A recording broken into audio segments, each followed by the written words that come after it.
Have you ever wanted crochet that looks like knit but doesn't require 2 needles or a minor identity crisis? Welcome to the Tunisian knit stitch, the stitch that fools everyone and curls like it's holding a personal grudge. Hey crochet friends, I'm Mo, your crochet companion. Today we're learning the Tunisian knit stitch, how to do it, why it looks knit, and what to expect when it starts acting dramatic. Okay, what you're going to need a Tunisian hook. I'm using a size I hook, and you're going to get your yarn of choice and some realistic expectations. Now, before we actually do anything, before we knit anything, we need to create a base. I created the single crochet foundation row. You can do a chain foundation. If you don't know how to do the single crochet foundation, then I actually showed that in my simple knit or my simple Tunisian video, as well as I have a couple of other videos out there that are strictly about the single crochet foundation, or well, basically all of the foundation rows that you could possibly make. So if you haven't done that, go ahead and stop the video, go ahead and watch those real quick so you know how to do this next step. So it's your choice. You can do either single crochet foundation row or a chain plus the forward pass.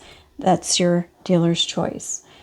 From here, we're going to work on the forward pass because that's where we set it up so that we can add this knit stitch. So to do the forward pass, just like in the simple stitch, we just do insert our hook into the stitch, yarn over, pull up a loop. We're going to leave that loop on the hook.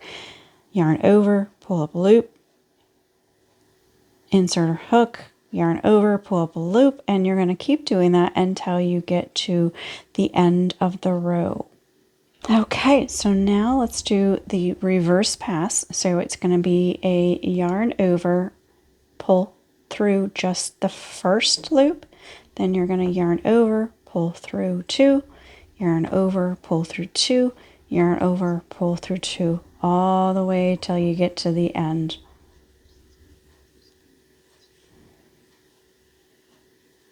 All the way to the end. Just 2. Sometimes I accidentally pull it through 3, so you don't want that. All right, hooks up. This is where we actually get into the knit stitch itself, okay? So like the Tunisian simple stitch, we're going to be working in this bar, but in a slightly different way. So the Tunisian stitch, we actually go through the front part of it, right?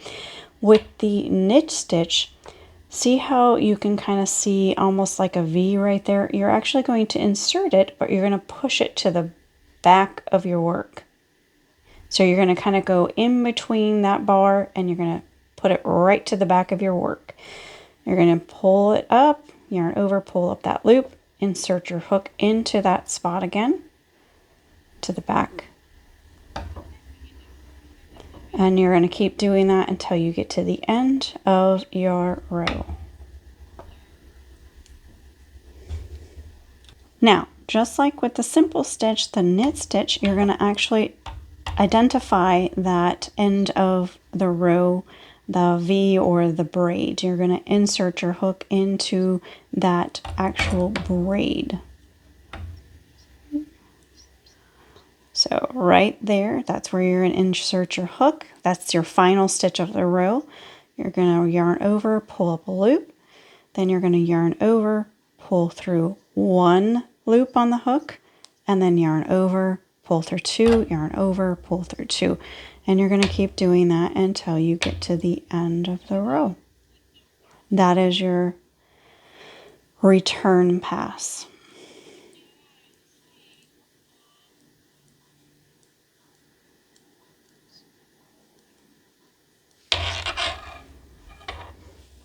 So just to recap the difference between the simple stitch and the knit stitch. So the simple stitch, you're going just into that vertical bar, just in that front part. The knit stitch, instead of just going into that front vertical bar, you're going all the way through to the back of the work, okay?